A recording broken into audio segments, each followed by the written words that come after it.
Most of us are surrounded by portable, yet powerful electronic devices: mobile phones, smartwatches, tablets, and computers. When computers were first created in the 1940s, each computer took up a large room, yet each was much less powerful than a typical mobile phone these days. We have witnessed tremendous improvements in size, performance, and power efficiency, thanks to advances in semiconductors. One of the major contributing factors is the invention of transistors, which are a group of semiconductor devices. In this video, we will explain the important roles played by the transistor, the most commonly used semiconductor device in popular consumer electronics. In our previous video, we explained one of the simplest semiconductor devices, the PN diode. If we combine the PN junction with an additional P or N region, then we will have a three-terminal semiconductor device, the bipolar junction transistor, BJT, which is the first type of transistor invented. Here is a BJT in the NPN version, containing three distinct semiconductor regions with different types of doping, P or N. There is a collector and an emitter with the same doping type, N in this case.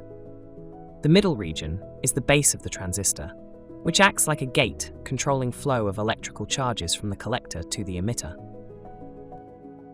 BJTs can serve two different important functions in semiconductor integrated circuits: a switch or an amplification device.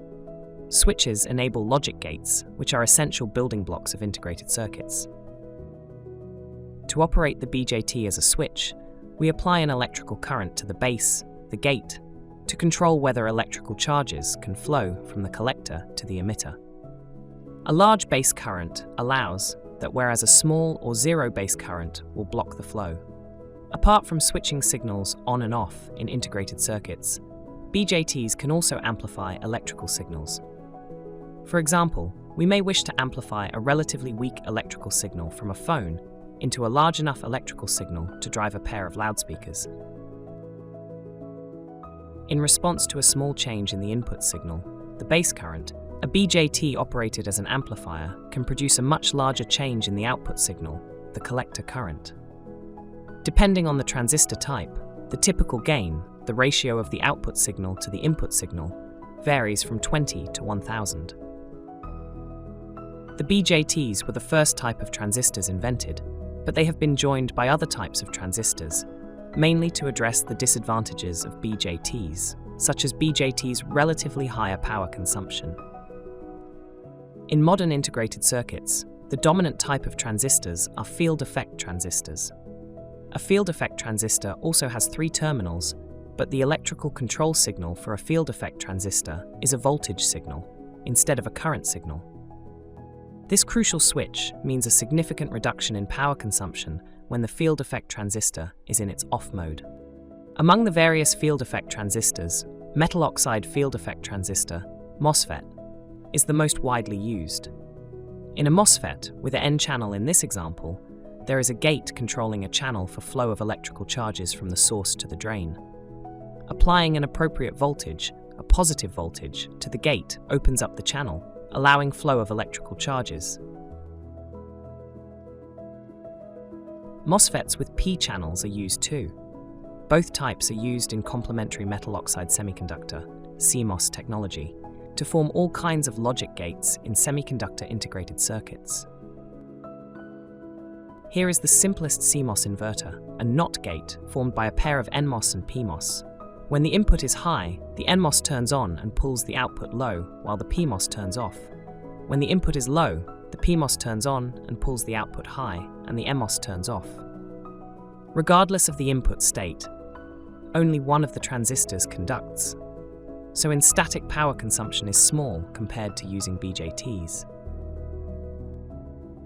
If we can reduce the size of an individual MOSFET, more transistors can fit into the same semiconductor chip area, which brings two important advantages.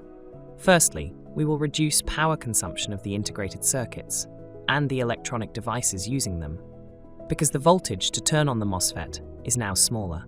Secondly, smaller MOSFETs can switch on and off faster, allowing faster signal processing in computing. These are exactly what have happened over the last few decades in MOSFET. contributing to improved performance and energy efficiency of CMOS technology. Other than computing hardwares, transistors in the form of CMOS technology are also used as image sensors in cameras. Each sensor contains rows and columns of photodiodes integrated with transistors, converting light falling on the sensor into electrical signals and then into digital images. Compared to other competing technologies, CMOS offer advantages in processing speed, power efficiency, and flexibility, making them the dominant imaging sensors. In summary, transistors are the foundational components that drive the modern semiconductor industry, enabling compact, efficient, and high-speed operation in a wide range of devices.